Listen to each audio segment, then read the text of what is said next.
नमस्कार, आप देख रहे हैं ललकार। मैं हूं आपके साथ आशा सरमाल। चलिए शुरुआत करेंगे ललकार की। बताते चले कि संभल हिंसा को लेकर एक बड़ा अपडेट सामने आ गया है, जहां पर आपने देखा अब मीडिया कर्मियों और साथ ही साथ पुलिस कर्मियों की भी बयानबाजी दर्ज की जाएगी। ये बड़ी अपडेट संभल हिंसा को लेकर। लेकिन उसके साथ साथ बताते चले कि यूपी में संभल हिंसा को लेकर जांच लगातार जारी कर दी गई है और एक एक करके यहां पर पहलुओं को खंगालने की कोशिश हो रही है। एसपी कृष्ण कुमार बिश्नोई के बयान दर्ज हुए हैं। 15 अप्रैल को मीडिया कर्मियों के भी बयान दर्ज किए जाएंगे और उसके बाद यहां पर पुलिस कर्मियों के भी बयान दर्ज होंगे। 16 अप्रैल को संभल सांसद के बयान को मद्देनजर रखते हुए किस तरह से कार्रवाई होगी, इस वक्त की बड़ी अपडेट आपके सामने, जहां पर संभल हिंसा को लेकर न्यायिक आयोग की जांच जारी है और बयान दर्ज किए जा रहे हैं। पूर्व डीजीपी एके जैन संभल हिंसा में न्यायिक आयोग पे सदस्य बनाए गए हैं। उन्होंने कहा कि एसपी संभल के बाद अब 15 अप्रैल को मीडिया कर्मियों के बयान दर्ज किए जाएंगे। 16 अप्रैल को यहाँ संभल सांसद के बयान दर्ज किए जाएंगे। ये 16 अप्रैल का मामला और बयान दर्ज होने के बाद आयोग जल्द सभी बयानों के आधार पर अपनी रिपोर्ट्स पेश करेगा। संभल हिंसा की न्यायिक जांच रिपोर्ट में अभी करीब 1.5 महीने का समय लगेगा। ये बयान लखनऊ में दर्ज किए जा रहे हैं और बयान दर्ज कराने के बाद संभल एसपी कृष्ण कुमार बिश्नोई ने कहा कि न्यायिक जांच आयोग ने हिंसा की पूरी रिपोर्ट डिटेल में मांगी है और विवेचना में जो भी अब तक हुआ है, जांच में जो भी पाया गया है, सभी की डिटेल्स यहां पर मांगी गई थी। मामले में कुल 12 एफआईआर दर्ज की गई थी। 6 में चार्जशीट लगाई जा चुकी है, 6 में अभी जांच चल रही है। तो बैलिस्टिक रिपोर्ट यहां पर आ गई है। जो कारतूस मिली थी उसकी भी रिपोर्ट आ गई है, वो न्यायिक जांच आयोग के सामने रखी गई है और इस मामले में मौके पर मौजूद तमाम मीडिया कर्मियों के बयान भी दर्ज होंगे, उन्हें भी जांच में शामिल किया जाएगा। संभल सांसद के बयान भी दर्ज होंगे। तो एक एक करके अब आप देखिए संभल हिंसा को लेकर अपडेट सामने आ गई है कि किस तरह से यहां पर जांच आयोग की तरफ से जांच को आगे बढ़ाया गया है। 15 अप्रैल को मीडिया कर्मियों के बयान दर्ज होंगे और उसके बाद 16 अप्रैल को यहां संभल सांसद के भी बयान दर्ज किए जाएंगे, क्योंकि जिस तरह से मस्जिद विवाद ये उत्पन्न वहां पर हुआ, संभल हिंसा के मामले सामने आए, जिन लोगों की मौत वहां पर हुई उसको लेकर भी सवाल उठे और फिर राजनीति भी काफी तरीके से हुई। लेकिन कुछ अलग अलग लोगों की प्रतिक्रियाएं सामने आई। क्या कुछ उनकी तरफ से कहा गया है वो जरा सुना देते हैं, फिर पैनल की ओर बढ़ते हैं। 3 सदस्यीय आयोग जो 24 नवंबर को संभल में जो हिंसा हुई थी उसके बारे में बनाया गया। उनके द्वारा आज यहाँ पे 11 बजे मुझे बुलाया गया था, मैं प्रस्तुत हुआ। 3 साढ़े 3 बजे तक उन्होंने डिटेल में जितने भी मसले थे उन सब पे बातचीत की, उन सबके संतोषजनक जवाब भी दिए। उनके द्वारा जो जो एविडेंस है, साक्ष्य और विवेचना में जो प्रगति है उसकी डिटेल्स मांगी थी, उन सारी डिटेल्स आयोग को दे दी गई है। आयोग के द्वारा उन सारे बयानों को नोट कर लिया गया है और मैं उम्मीद करता हूं कि न्यायिक आयोग में संभल पुलिस के द्वारा जो भी कार्रवाई की गई है वो एकदम खरे टेस्ट पे उतरेगी। Thank you sir. जो सपा सांसद को, अगर उससे बात करें, सपा सांसद को भी आप लोगों ने बयान के लिए बुलाया था, आगे उस केस में क्या कार्रवाई? कुल 12 एफआईआर संभल वायलेंस में लिखी गई थी, उनमें से 6 को चार्जशीट कर दिया गया है। 6 के अंदर अभी और उसमें बैलिस्टिक रिपोर्ट भी आ गई है। बैलिस्टिक रिपोर्ट के आधार पे जल्द ही उसमें चार्जशीट है वो लगाई जाएगी और वो जिसमें आप जिस केस के बारे में आपने बताया है वो कंस्पिरेसी से रिलेटेड केस है, उसमें अन्य भी लोग जो लोग हैं उन लोगों को भी बुलाया जाएगा और उनके बयान भी लिए जाएंगे और अगर उन गिल्टी पाए जाते हैं उन लोगों को जेल भेजा जाएगा। पाकिस्तानी कारतूस मिले थे, तो पूरी जांच रिपोर्ट में उनका भी जिक्र है, पाकिस्तान कारतूस। बैलिस्टिक रिपोर्ट और क्राइम सीन रिकंस्ट्रक्शन रिपोर्ट जो है वो दोनों आज यहाँ सबमिट की गई है आयोग के सामने और आयोग के द्वारा उनका संज्ञान भी लिया जाएगा और मैं उम्मीद करता हूँ कि जो रिपोर्टें एक्सपर्ट्स के द्वारा दी जा रही है उनको भी एज एन एविडेंस है। सर कितने घंटे कितने मिनट बातचीत हुई, शामिल किया गया है? 4 घंटे के करीबन। मीडिया कर्मियों को भी शामिल किया गया। मीडिया कर्मी जो लोग वहाँ पे मौजूद थे उन लोगों के द्वारा स्वयं भी क्योंकि वो भी एक लाइव विटनेस थे उस पूरी घटना जो हुई थी और सारी घटना कैमरों में कैद थी, इसलिए उनके भी बयान है, वो भी महत्वपूर्ण बयान है, उनको आयोग द्वारा बुलाया गया। मैं उम्मीद करता हूँ वो भी आयोग के सामने प्रकट होकर अपनी बात। सर आपको अगले दोबारा बुलाया गया कभी?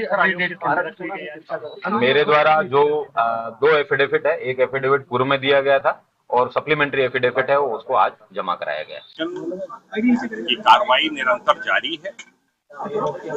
आज पुलिस अधीक्षक संभल को तलब किया गया था उनका बयान दर्ज करने के लिए, विस्तार से उनका बयान दर्ज हुआ है।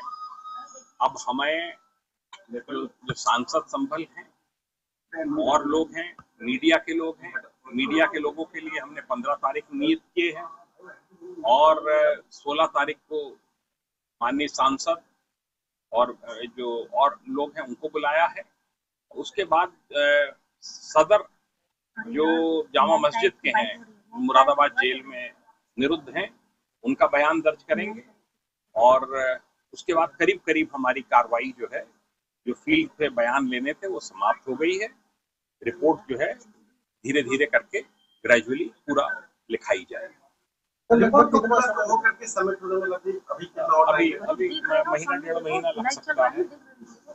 बहुत विस्तृत रिपोर्ट बनेगी और एक एक पहलू को उसमें लिया जाए।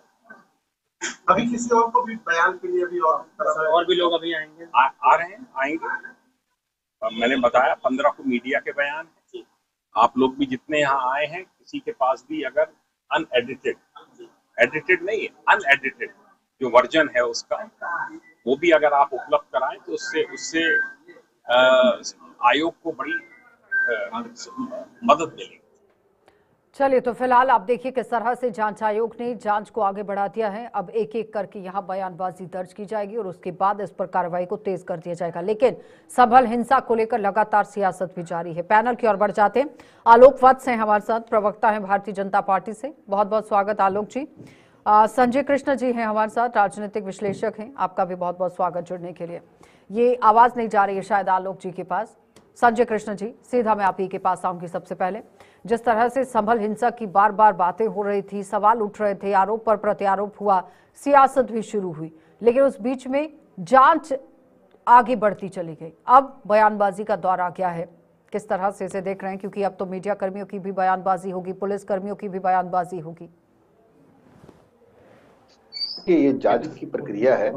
जांच तो पूरी तरह से होना चाहिए और दूध पे दूध और पानी का पानी करने के लिए जांच पूरी तरह से करके वहां मौजूद हर एक शख्स के बयान को लेके तभी आप क्लियर कर पाएंगे कि दरअसल वहां हुआ क्या।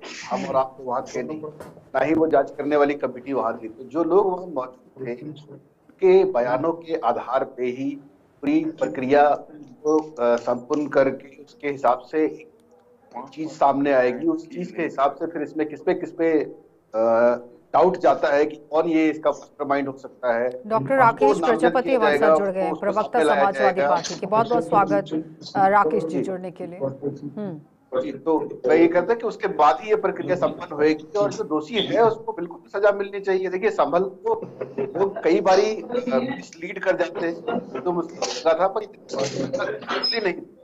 ये जामा मस्जिद में जांच रोकने के लिए मुस्लिम लोगों की पुलिस वालों के बीच और उस समिति के भीड़ के बीच। ठीक है, ये संजय जी की आवाज क्लियर नहीं आ रही है, प्लीज एक बार चेक कर लीजिए। राकेश जी, जांच को आगे बढ़ाया गया है, अब तो संतुष्ट होनी चाहिए समाजवादी पार्टी। तो पहले ही संतुष्ट थे, लेकिन जिस तरीके से वहां के शासन और प्रशासन द्वारा तानाशाही का रवैया अपनाया जा रहा है, होली पर क्या हुआ वो सबने देखा।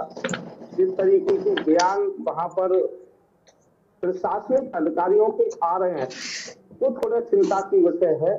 ऐसा लगता है वो प्रशासनिक अधिकारी नहीं है, वो नेता ज्यादा है और शायद नेता बनने का शौक है वहां के प्रशासनिक अधिकारियों का। अब जांच की बात ये है कि जब जांच आगे बढ़ रही तो मैं कुछ आशा जी गोली का मत टोकिएगा बस। अक्सर यही दिक्कत होती है कि हम कुछ बोलना शुरू करते हैं तो ये जोड़ दिया जाता है कि इस विषय से रिलेटेड नहीं है। लेकिन मैं पुलवामा भी भारत में ही आता है, उरी भी भारत में ही आता है, पठानकोट भी भारत में आता है, गुरदासपुर भी भारत में ही आता है, अमरनाथ भी भारत में आता है। 14 फरवरी 2019 को पुलवामा में घटना हुई। 34 सीआरपीएफ के जवान को पिछड़े हो रहे थे। जिसका भी प्लीज जहां से भी शोर आ रहा है अपने अपनी माइक को बंद कीजिए प्लीज, जहां से भी शोर आ रहा है, बैकग्राउंड से बहुत शोर आ रहा है। हाँ, 18 सितंबर 2016 को उरी में घटना हुई, 19 जवान शहीद हुए। पठानकोट में 2 जनवरी 2016 को घटना हुई, 7 जवान शहीद हुए, 20 लोग घायल हुए। गुरदासपुर में 27 जुलाई 2015 को घटना हुई, 8 पुलिसकर्मी वहां पर शहीद हुए। अमरनाथ में 10 जुलाई 2017 को घटना हुई, 7 जवान शहीद हुए। किसी एक घटना की कोई जांच हुई हो तो बताएं, किसी एक घटना की कोई जांच चलिए नहीं हुई। आलोक जी, 250 किलोग्राम आरडीएक्स आया, कहां से 250 किलो आरडीएक्स आया, इसकी जांच नहीं हो रही है। संभल को वो पुलवामा लेकर आ गए मंदिर के राकेश जी। मस्जिद है, मस्जिद के लिए तो जांच कर रहा है। संभल का मुद्दा चल रहा था, लेकिन वो पुलवामा लेकर आ गए, पठानकोट लेकर आ गए।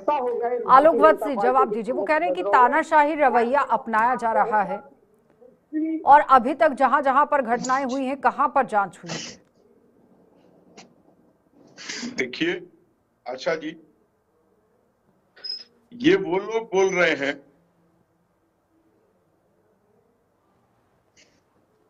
जिनके शासन में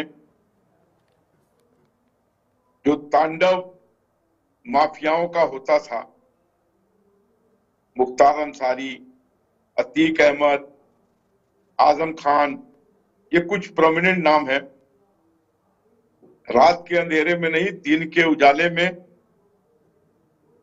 जिस तरीके की घृणित घटनाएं होती थी, वो बात कर रहे हैं कि हम कोताही बरत रहे हैं।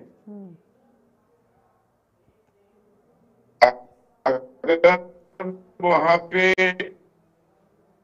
जवानों के साथ तो उसको वो इनको याद नहीं आ रहा है। और जितनी भी इस तरीके की छिटपुट घटनाएं हुई हैं, की काज चल रही है और दोषियों को हम बख्शेंगे नहीं। तानाशाही रवैया आप लोग अपना रहे हैं, ये सवाल कर रहे हैं वो आपसे। देखिए, तानाशाह तो वो लोग होते हैं जिनके पीढ़ी दर पीढ़ी एक ही आदमी का रूल होता है। मुलायम सिंह के बाद अखिलेश यादव। मैं प्रवक्ता सपा से पूछना चाहूंगा, लोहिया का समाजवाद मैंने भी पढ़ा है। समाजवाद के किस पृष्ठ पे अंकित है कि बाप के बाद बेटे को अध्यक्ष बनाकर गाड़ी आगे खींचो? इन्होंने तो लोकतंत्र को शर्मसार कर दिया। इनमें और कांग्रेस में कोई अंतर नहीं है। कांग्रेस 6 दशकों से राजशाही चला रही है, ये 2 पुश्तों से चला रहे हैं। चलिए जवाब दीजिए राकेश जी को, पर अपने सारा ठीक है, इनकी सारी राजनीति आलोक वत्स जी ठीक बीच है, में नहीं बोलेंगे, मैं आपके बीच में नहीं बोला था। इनकी सारी राजनीति जातिगत है। पहले माई समीकरण था, मुस्लिम यादव, अब इन्होंने पीडीए बना लिया, पिछड़ा, दलित और अगड़ा, और यहाँ फिर जाति को तोड़ के दूसरी एक कवायद करके ठीक है, चुनाव जीतने की तैयारी आलोक जी कर रहे हैं। ठीक है, अभी जवाब ले लीजिए। वो कह रहे हैं कि आप लोग तो जातियों को तोड़ तोड़ कर आगे बढ़ने की कोशिश कर रहे हैं। पहले एमवाई समीकरण के साथ चलते रहे, अब पीडीए आपके साथ चल रहा है। ये भी जाति को तोड़ के बनाया हुआ है। लेकिन पीडीए में भी सब कुछ सही चल रहा है कि नहीं, ये भी सवाल है। सुन लीजिए, बड़े शर्म की बात है, इन जैसे भारतीय जनता पार्टी के प्रवक्ता नेशनल मीडिया पर आकर के ये कहते हैं छुटमुट घटना है। इन्हें पुलवामा जिसमें 34 लोगों के चिथड़े उड़े थे, छुटमुट घटनाएं लग रही है। उड़ी जिसमें 19 जवान शहीद हुए थे, उन्हें छुटमुट घटना लग रही है। पठानकोट 7 जवान शहीद हुए थे। अगर गुरदासपुर में पुलवामा हुआ तो हमने बालाकोट भी किया। आलोक जी आपके बीच में नहीं बोला था। अरे आलोक जी, अब मैं आपके बीच में नहीं बोला था, अब सुन लीजिए, अब मुझे भी सुन लीजिए, ठीक है? मैं आपके बीच में नहीं बोला था, इंटरप्ट करिएगा बात में। गुरदासपुर जिसमें 8 लोग शहीद हुए थे, इन्हें छुटमुट घटना लग रही है। अमरनाथ में हर साल घटना होती है, इन्हें छुटमुट। देखिए, देश की बड़ी मीडिया पर बैठ करके किस तरीके से झूठ बोलने का काम कर रहा है। छुटमुट घटना नजर आती है। संभल के अंदर 5 लोगों की हत्या हुई है। 5 लोग कौन है, फिर भी उन लोगों की जांच नहीं हो रही है। ऊपर से आलोक जी जवाब नहीं दे रहे। आलोक जी जवाब दीजिएगा, नहीं तो फिर मुझे जवाब देना पड़ेगा जिस तरह से ये घटनाएं गिना रहे हैं। आलोक जी जवाब दीजिए, छुटपुट घटना क्या होती है? जिसमें जवानों की शहादत होती है, वो छुटपुट घटना क्या होती है? नहीं, मैंने वो नहीं कहा था। मैंने कहा था जो बालाकोट जो वहाँ पर हुआ, उड़ी स्ट्राइक नहीं देखी क्या? बालाकोट के अंदर क्या हुआ वो नहीं देखा? अरे अभी तो मैं यूपीए वर्सेस एनडीए पे भी आ जाऊंगी राकेश जी, थोड़ा सा रखिए धैर्य। घटनाएं हुई है, आतंकवाद का तांडव था कांग्रेस की राज में जम्मू एंड कश्मीर में। आज वहां पर छिटपुट रूप से वो घटनाएं कर रहे हैं, क्योंकि पाकिस्तान लगातार हमारी इकोनॉमी को बर्बाद करने के लिए सारी काम कर रहा है। मैंने ये नहीं कहा एक आदमी की भी मौत होती है तो हमें उतनी पीड़ा होती है जितना 100 आदमियों की। इन्होंने बार बार कुछ दिनों पहले महाकुंभ में कहा कि 30 लोग मर गए। 2013 में इनकी सरकार में 79 आदमी हो गए थे रेलवे स्टेशन पर, उसकी बात इन्होंने नहीं की और दूसरे के ऊपर उंगली उठा रहे हैं। क्या करता था अतीक अहमद, क्या करता था मुख्तार अंसारी, क्या करता था अतीक अहमद का भाई? मदरसों से जवान लड़कियों को उठाकर दिन भर नोच के और शाम को जाकर पटक देता था आपकी सरकार में। आज किसी के अंदर हिम्मत है तो एक जवान बेटी को उठा के दिखा दे, उसके हलक से हम उसकी जान खींच लेंगे। चलिए राकेश जी जवाब दीजिए। अयोध्या में संजय जी मैं आपके पास आ रही हूँ, दो ही लोगों में डिबेट घूम गई है। राकेश जी जवाब दीजिएगा प्लीज। चरिंदगी की तरह रखा और जब वो गर्भवती हो गई तो उसको उठा कर फेंक दिया। अखिलेश जी ने कहा एक आपका दूसरा यादव देगा कि इसका डीएनए टेस्ट करवाइए, डीएनए टेस्ट में प्रूव हो गया कि वही कल्प्रेट था। ठीक है आलोक वत्सी, ठीक है राकेश जवाब जिसका डीएनए प्रूव हो गया था। ये बात कर रहे हैं संस्कार की माननीय राष्ट्रीय, अरे आप सुन लीजिए, ये वो लोग हैं आलोक वत्सी जैसे लोग जो माननीय राष्ट्रीय अध्यक्ष जी ने, अखिलेश जी ने विधानसभा में कई बार लिस्ट को पढ़ा है और कई बड़े बड़े न्यूज चैनल पर पढ़ा है। मुख्तार अंसारी तो नजर नहीं आते, लेकिन ब्रजेश सिंह जैसे लोग और जो एक लिस्ट पूरी पड़ी हुई है, उस लिस्ट में उनका इनकाउंटर कब करेंगे ये बताइए ना। हत्यारोपी, आतंकवादी या जो भी कहें उसे दुष्प्रवृत्ति के लोग क्या आपको केवल एक विशेष धर्म में नजर आते हैं? क्या आपको अपनी मुख्यमंत्री जी की जो जाति है उसमें नजर नहीं आते?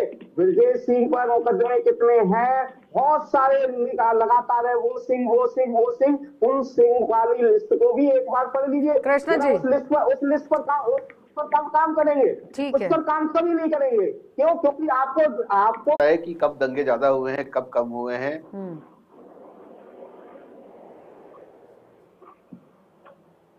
बोलिए। तो हम देख रहे हैं, ये मेरी आवाज आ रही है? जी बिल्कुल जी, हम देख रहे हैं कि किसके शासन में गुंडा राज चलता था, किसके शासन में नहीं चलता है, कहाँ क्या हो रहा है और क्या नहीं हो रहा है। देखिए यूपी में क्या हो रहा है ना आशा जी की कौन यूपी का सिरमौर है, यूपी किसके अंदर वो अच्छे से चलेगा, ये होड़ सी लगी हुई है। जो समाजवादी पार्टी है उसने भाजपा से जस्ट पहले समाजवादी पार्टी ने चूंकि शासन चलाया है तो अब वो बाहर बैठ के तिलमिलाई हुई सी बैठ रही है। उनको क्या मुद्दा मिलता है, जहां कोई मुस्लिम रिलेटेड बात सामने आएगी वो लपक के उसको पकड़ते हैं, जैसे कि मुस्लिमों के सिरमौर वही है। तो वो पीडीए क्यों करते, वो पीडीएम क्यों नहीं कहते? अल्पसंख्यकों में मुसलमानों के अलावा कौन सी अल्पसंख्यक जातियां जो हैं उनके साथ लगी हुई है ये बता दे। तो पीडीए ना बोल के ना पीडीएम बोले तो ज्यादा बेहतर लगेगा उनके लिए, क्योंकि वो पीडी भी छोड़ दे, वो सिर्फ और सिर्फ मोस्टली मुस्लिम राजनीति में लगे हुए हैं। और मुस्लिमों से रिलेटेड कोई भी बात होगा तो आप देखिएगा समाजवादी पार्टी कूद के सबसे पहले आगे आती है उसको हथियाने में, उस मुद्दे को हथियाने के लिए, और उसको एक मौके की तरह देखती है कि बस ये मुझे मौका मिल गया, अब इस पर मैं अपनी राजनीति चमका लूंगा। न्यूट्रल बात कभी नहीं होगी। उसके अलावा वो एक ही चीज रटेंगे, बेरोजगारी और महंगाई। राकेश जी चीज के ऊपर समाजवादी पार्टी मुस्लिम का मुद्दा कहीं पर भी दिख जाए बस समाजवादी पार्टी लपक लेती है। आशा जी शायद आजकल दिक्कत यही है, राजनीतिक विश्लेषक जितने भी बैठते हैं मैं लगातार देखता हूँ, ये गलती करते हैं। राजनीतिक विश्लेषक की जगह भाजपा प्रवक्ता लिखे तो बेहतर है। अभी आओ गले मिले कार्यक्रम राष्ट्रीय अध्यक्ष जी ने कराया था 3 दिन पहले, आप देखिएगा उसमें हमारे मुस्लिम भी थे, उसमें हमारे बौद्ध धर्म के लोग भी थे, उसमें अयूधी भी थे, ईसाई भी थे, पारसी भी थे, सभी लोगों का मिश्रण था। और दूसरी बात और कहना चाहता हूँ, ये वही वाली बात है, अभी देखिए भारतीय जनता पार्टी के लोगों ने बदायूं के अंदर मझिया जगह है, वहां पर बुद्ध की मूर्ति हुआ करती थी, बुद्ध की मूर्ति को तोड़ने का काम किया गया। बौद्ध गया पर क्या स्थिति बना के लिए सारी राजनीति हो रही है, चाहे वो बुद्ध जिस तरह से आलोक जी भी कह रहे हैं कि पहले तो एमवाई समीकरण को साधने की कोशिश होती थी, लेकिन अब तो पीडी आ गया है। ठीक है राकेश जी, ठीक है। संजय कृष्ण जी, देखिए समाजवादी पार्टी क्या है और समाजवादी पार्टी का शासन कैसा था ना, ये जानने के लिए अगर मैं यूपी का पार्ट नहीं होता तो शायद मैं राकेश जी की बात को सुनता और समझने की कोशिश भी करता। पर मैं ना पिछले 25 साल में नोएडा और ग्रेटर नोएडा से में ही रह रहा हूँ, तो मुझे अच्छे से अंतर पता है बसपा के शासनकाल कैसे रहे हैं, समाजवादी के कैसे रहे हैं और अब भाजपा के कैसे रहे हैं। तो हमें ये मत समझाइए, ना हमने भाजपा का कोई तमगा ओढ़ा है, ना हमने भाजपा का कोई कर्जा खाया है। जो दिखता है हम वही बोलते हैं, साफगोई से बोलते हैं। मैं एक राजनीतिक विश्लेषक के अलावा मैं एक बिजनेसमैन भी हूँ। ग्रेटर नोएडा में पिछले 12 साल से रह रहा हूँ। 5 साल उसमें समाजवादी पार्टी का शासन भी था। सड़क पे शाम को यहाँ के व्यापारी बंधु निकलने से डरते थे, बंदूक रख के उनके टेबल पे लोग उगाही करते थे। पर जब से भाजपा की सरकार आई है ना, लोग घूम रहे, बेफिक्र घूम रहे हैं। तो ये अंतर जो दिखता है ना, तो अपने आप ही मन भाजपा की तरफ मुड़ जाता है। आप भी ऐसा काम करिए, बेझिझक में आपकी तरफ मुड़ूंगा, क्योंकि मेरे पास टोपी पहनी है मैंने। वो कह रहे हैं कि ऐसा काम तो करिए। 2017 के बाद 60% कमी आई दंगों में। आशा जी एनसीआरबी के डाटा बता रहे हैं, मैं नहीं कह रहा हूँ उसको, कि उत्तर प्रदेश के अंदर महिलाओं पर बलात्कार बढ़ने का काम अगर किसी सरकार में हुआ है तो भारतीय जनता पार्टी के राज में हुआ है। एनसीआरबी के आंकड़े कह रहे हैं कि उत्तर प्रदेश के अंदर पीडीए का शोषण अगर हो रहा है, सबसे ज्यादा पीडीए का शोषण हो रहा है, तो पिछड़ा, दलित, आदिवासी, अल्पसंख्यक और अगड़ा, वो भी अगड़ा जो कहीं ना कहीं संवैधानिक रूप से छड़ गया किसी तरीके से, उसका अगर शोषण किया जा रहा है तो वो भारतीय जनता पार्टी के साथ। लोगों की एफआईआर नहीं लिख रही है, थानों में भ्रष्टाचार है, हर तरीके से शासन प्रशासनों पर। ये कृष्णा जी बता सकते हैं, अगर ये बताइए थानों में भ्रष्टाचार है या नहीं है। आलोक वत्स जी वो कह रहे हैं कि सबसे ज्यादा तो महिलाओं के खिलाफ जो अपराध हुआ है वो आप ही के कार्यकाल में हुआ है। एनसीआरबी का डाटा बता रहे हैं वो।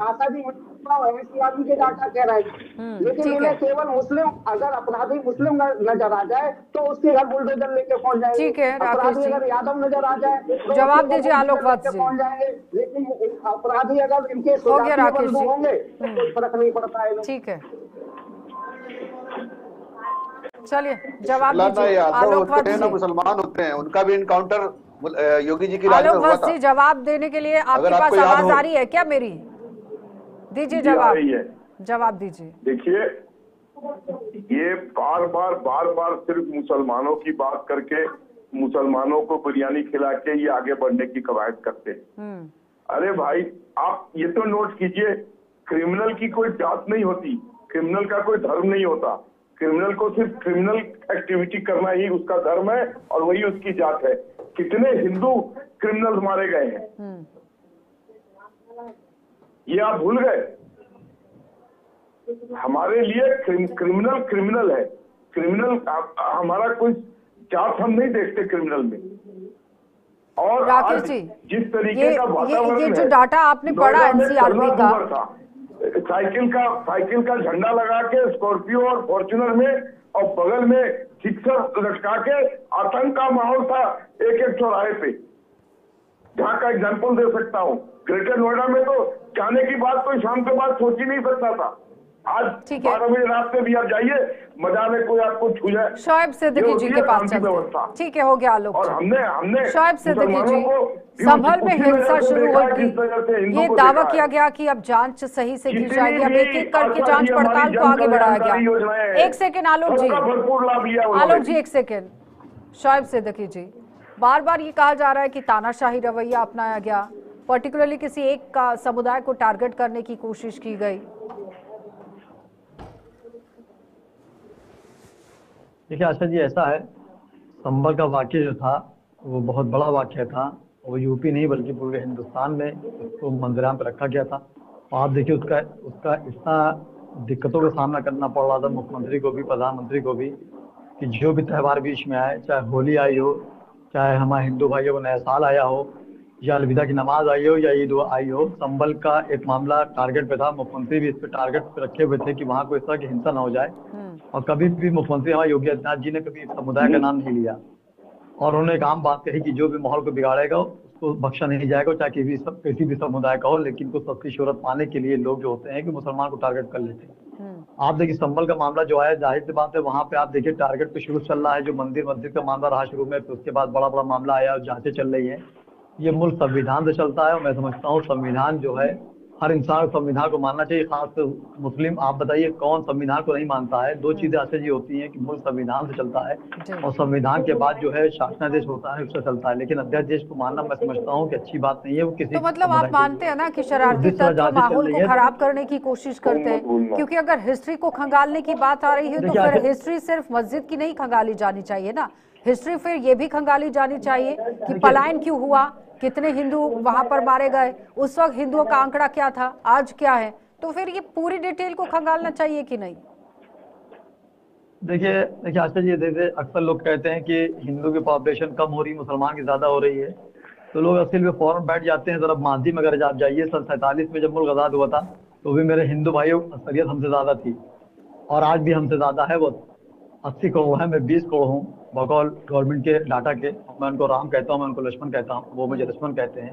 लेकिन आप देखिए एक समुदाय को जैसे आज ये लगता है कि जब भी कोई मामला होता है तो वो मुस्लिम समुदाय टारगेट पे आ जाता है और हर छोटी बड़ी पार्टियां जो है मुसलमान को ही मंदिराम पे लेके अपनी रोटियां सेकने के लिए सामने आती हैं।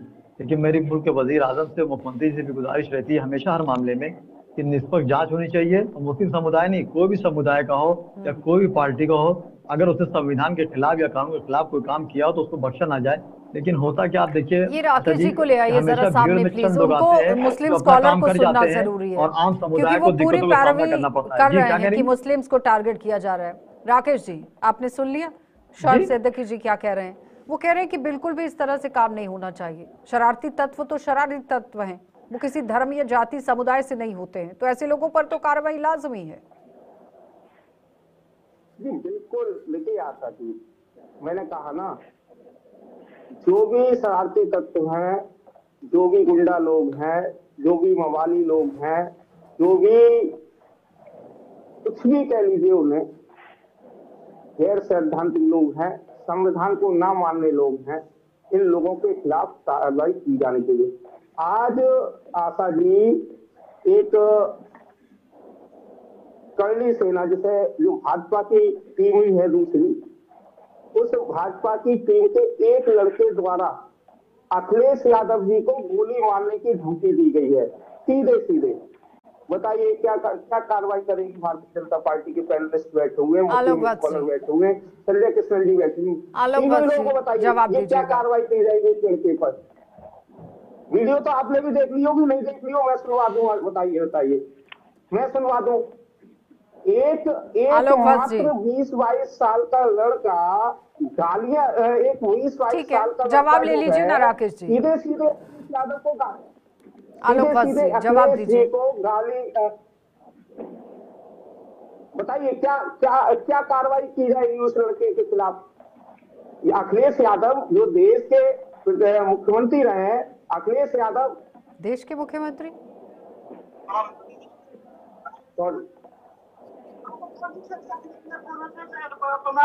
आलोक बस जी जवाब दीजिए।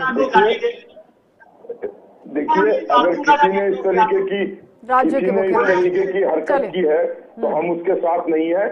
उसके ऊपर जो भी दंडात्मक कार्रवाई होगी वो निश्चित तौर पे होगी। हम ऐसे लोगों का सपोर्ट नहीं करते और इनको मैं बता दूं, समय समय पर करनी सेना ने, संजय कृष्ण जी, भाजपा के राकेश जी कह रहे हैं कि एनसीआरबी का डाटा कह रहा है कि उत्तर प्रदेश के अंदर महिलाओं के खिलाफ अपराध बहुत ज्यादा बढ़ गए हैं। लेकिन अगर यहाँ पर देखें कि 2012 से 17 तक 815 दंगे हुए, 192 लोगों की मौत हुई, फिर 7 से 11 की बात होती है तो 616 सांप्रदायिक घटनाएं हुई, 121 लोगों की मौत हो गई। संभल हिंसा पर विपक्ष को जवाब ये दिया गया था सीएम की तरफ से, जवाब दीजिए। और कब कब दंगे हुए वो तो पूरी लाइन में पढ़ दूंगी यहाँ से। 47 से दंगे शुरू हुए, फिर 96 के बीच में किस तरह से हुए, और फिर अब ये संभल हिंसा एक बार फिर से सामने आ गई। देखिए कोई भी पढ़ा लिखा भड़काऊ इंसान भाषण गूगल क्या करके, जायज होता है, राजनीति क्या जायज होती है? देखिए कोई भी पढ़ा लिखा इंसान गूगल करके दंगों की लिस्ट निकाल सकता है। सब अंकित है, इतिहास के पन्नों में सब अंकित है। गूगल करके हर चीज देखी जा सकती है और तुलना की जा सकती है। देखिए समाजवादी पार्टी भले मुझ पर इल्जाम लगा रही है कि मैं भाजपा का प्रवक्ता ही हूँ एक तरह से, पर कभी कभी क्या होता है ना आशा जी की जो आपको दिखता है उससे आंखें कैसे बंद कर सकते हैं। एक समझदार आदमी को अगर कोई चीज दिखाई दे रही है तो वो आंखें बंद करके कैसे चल सकता है? संजय किशन जी एक बार बता दीजिए, अगर यहाँ थानों में भ्रष्टाचार नहीं बढ़ा है, यहाँ थानों में भ्रष्टाचार नहीं बढ़ा है, टोल के रूप में लोगों की जेबें खाली की जा रही है, नहीं की जा रही है। 2 करोड़ रोजगार मिले किसी को, अगली जी योजना सही है गलत है, 100 स्मार्ट सिटी बने नहीं बने, पेट्रोल सस्ता हुआ नहीं हुआ, बताइए, बोलिए ना। इन चीजों को नहीं बोल सकते। ठीक है राकेश जी, बहुत लंबा सवाल हो गया। आप राजनीतिक विश्लेषक हैं, आप राजनीतिक विश्लेषक हैं, तो दोनों चीजों की विश्लेषण करिए। बीजेपी की बात करिए, आपकी बात बिल्कुल सही है, आपकी बात बिल्कुल सही है, आपकी बात बिल्कुल सही है। तो अगर ये समाजवादी पार्टी की बात सही हो गई तो जब आप भारतीय जनता पार्टी का साथ दे रहे थे तो आप बीजेपी के प्रवक्ता हो गए। अब तो राकेश जी ये आपके प्रवक्ता हो गए। राकेश जी 70 साल में आपको राकेश जी पहले रहना चाहिए। अब तो ये आपके प्रवक्ता हो गए राकेश जी, अब क्या कहिएगा? जी देखिए मेरे पिछले 70 सालों में नहीं, अभी तो आपके हो गए ना कि जो आपने कहा वो मान लिया। पिछले 70 सालों में तो इंडिपेंडेंटली प्लीज अपनी बात रखिए। आपके शासन काल में पेट्रोल डीजल की महंगाई बढ़ रही है। मैं पिछले 70 सालों में जब से देश आजाद हुआ है, मुझे वो कौन सी सरकार है जिसने इनको कम किया है आने के बाद वो बता दीजिए। ये एक क्रमशः चलने वाली प्रक्रिया है। जब तक ये दुनिया आगे बढ़ेगी चीजें धीरे धीरे और महंगी होती चली जाएंगी, चीजें घटती नहीं है बढ़ती जाती है। ये कंट्रोल करने का सिस्टम ही नहीं है साहब। आप लोग ये जनता को लुभाने का, झूठे वादे करने का कार्यक्रम बंद कर दीजिए। और अगर लगता है कि इससे जनता लुभ सकती है तो आप भी लुभाइए, भाई हमें लेके आओ, हम पेट्रोल के दाम कम करेंगे, हम चीनी के दाम कम करेंगे, हम भी रोजगार देंगे। लेकिन आप लोग ये नहीं करके आप क्या कर रहे हो? भाजपा ये कर रही थी, आपने भी तो वही करा है। ठीक है शोएब सिद्दीकी जी, आपको नहीं लगता है कि हिंसा कोई भी हो, अपराध हो, हर किसी पर राजनीति करने की कोशिश की जा रही है? हर एक पार्टी अपने वोट बैंक के लिहाज से ही काम करती है, किसी को किसी से कोई लेना देना नहीं है, बस अपनी राजनीति चमकनी चाहिए। कितनी सहमति रखते हैं? देखिए ये हकीकत आपने बिल्कुल सही, जी बिल्कुल सही सहमति रखते हैं आपने आशा जी, बिल्कुल हकीकत बात कही है कि आप देखिए इक़्तिदार पाने के लिए होता है कि सियासत में जो होता है ना परमानेंट दुश्मन कोई होता है ना दोस्त होता है, सबको इक़्तिदार की भूख होती है और कुर्सी हासिल करने की। आप तारीख उठा के देखिए तो लोगों ने कत्ल एक दूसरे कर दिए इक़्तिदार पाने के लिए, चाहे कोई दौड़ रहा हो। होता क्या देखिए आप, जो एक समुदाय जो मुस्लिम समुदाय है उसको बहुत कमजोर चारा माना जाता है और वो जज्बाती होता है। अगर आप उसको प्यार देते तो आपकी जान लुटा देता है। तो हर इंसान जब कोई भी मुद्दा निकलता है तो हर पार्टियां, रीजनल पार्टी हो चाहे नेशनल पार्टियां हो, वो चाहती है कि मुसलमान अगर टारगेट पाता है तो उनके लिए आती है, ऐसा नहीं है, हमदर्दी में आती है। लेकिन उनके दिल में जो होता है इक़्तिदार पाने के लिए एक मामला रहता है। जो मौजूदा हुकूमत रहती है वो भी उसको बढ़ाने की कोशिश में रहती है, वो दिखाती है देखिए कि आपके खिलाफ आप किस तरह बातें कर रहे हैं। तो इसमें मैं समझता हूँ संभल के जो मामला है बहुत नाजुक मामला है। लेकिन एक बात मैंने पहले भी कही थी, जो मामला बिगड़ा था वहां लोग कह रहे थे मुसलमानों पत्थर गिराए, हजारों 10,000 आदमी इकट्ठा हो गए, तो देखिए फौरी तौर से तो वहां पे लोग इकट्ठा नहीं हो गए होंगे, वहां पे प्रशासन से चूक हो गई थी कि आखिर लोग इकट्ठा कैसे हो गए, उन्होंने एहतजाज कैसे किया। उस वक्त मैंने मुख्यमंत्री से गुजारिश की थी कई चैनलों के द्वारा कि उस पर निष्पक्ष जांच की जाए, जो भी संविधान के खिलाफ अगर इस तरह की दंगा फसाद करता है उसको बख्शा ना जाए, चाहे कोई समुदाय का हो। लेकिन होता क्या देखिए इक़्तिदार की भूख बहुत बड़ी आशा जी, अब तो जांच हो रही है, जांच आयोग की तरफ से आप देखिए। जी देखिए जांच हो रही, मैं जांच के साथ हूँ। और मैं ये चाहता हूँ मुख्यमंत्री जी से, चूंकि वो सख्त फैसले के लिए जाने जाते हैं हमारे योगी आदित्यनाथ जी, जरूर फैसला लें, अच्छा फैसला लें, कोई दिक्कत नहीं है। देखिए मेरे नबी ने फरमाया कि जिस मुल्क में रहो उसकी वफादारी करो और उसके कानून को फॉलो करो, तो मैं फॉलो करता हूँ। आज देखिए बाबरी मस्जिद का फैसला मुसलमानों के खिलाफ आया, किसी मुसलमान ने उंगली उठाई बता दी? नहीं उठाया, सियासी लीडर छोड़ के या सियासी लोग छोड़ के। होता क्या है कि देखिए अगर मेरे पास रोजगार होगा, अगर मैं कमा रहा हूँ तभी मैं मजार पे तबरुक लेके जाऊंगा, या मेरा हिंदू भाई रोजी रोटी जुड़ जाएगा तभी वो मंदिर में प्रसाद लेके जाएगा चढ़ाने के लिए। तो हमें रोजगार जब रहेगा, रोजी रोटी जुड़ेगा, तब इस तरह की बातें होंगी। होता क्या है कि यहाँ पे बेरोजगारी इतनी ज्यादा फैली है कि जो पार्टियां होती हैं वो नौजवानों को भड़का देती हैं और वो रोजगार से भटक के जज्बात पे चले आते हैं। और जाहिर सी बात है, आस्था की जहाँ तक बात होती है तो आप किसी समुदाय की बात ले लें, जब आस्था की बात आती है तो आपकी हर चीज भूल जाता है। लेकिन ये मुल्क संविधान चलता है, मेरी गुजारिश कैसे ले जाना है इस पर काम कीजिए, भड़काऊ भाषण बंद कीजिए। राकेश जी मुझसे कह रही हैं? नहीं, राकेश जी मुझसे कह रही हैं? नहीं जी मैं सुन नहीं पाया क्या प्रश्न बोला। भड़काऊ भाषण बंद कीजिए, ये कहा उन्होंने कहा सारी राजनीतिक पार्टियों को भड़काऊ भाषण बंद करने चाहिए, युवाओं को बरगलाना बंद करना चाहिए। अगर इतनी चिंता है, फिक्र है, तो रोजगार की तरफ नजर गड़ानी चाहिए। अब दीजिए जवाब। बिल्कुल मैं तो कसदर हूँ, मैं तो कह रहा हूँ ना भड़काऊ भाषण बंद होने चाहिए। लेकिन सोचिए, तो अभी पिछले आधे पौने घंटे से आप क्या कर रहे थे? 40 मिनट से आप क्या कर रहे थे? आपने कब सहमति जताई कि युवाओं के लिए समाजवादी पार्टी काम करेगी? मैंने तो कहा, मैंने पूछा संजय जी से कि आप बताइए कि 2 करोड़ रोजगार कब मिले, आप बताइए। अरे पूछने से क्या होता है? देखिए, आप बताइए। ना तो मैं किसी भारतीय जनता पार्टी का पक्ष ले रही हूँ, ना समाजवादी पार्टी का। राकेश जी, सीधा सफाई से बात यह है कि अगर आपने काम किया गया होता आपकी तरफ से यूपी के अंदर, तो आप सत्ता में होते। आप सत्ता से बाहर क्यों हैं? और भारतीय जनता पार्टी ने अगर काम नहीं किया तो फिर ये बार बार सत्ता में क्यों है? ये बड़ा सवाल है। क्यों जनता बार बार मौका दे रही है? अगर काम नहीं हो पा रहा, दंगे हो रहे हैं, अपराध बढ़ रहा है, सवाल है ना। अब आपकी जो अलायंस पार्टनर है कांग्रेस, कहाँ है? क्या 2027 में इकट्ठे लड़ेंगे आप लोग? क्यों एकला चलो अभियान शुरू हो गया कांग्रेस का? क्यों बरगलाने का काम करते हैं आप लोगों को?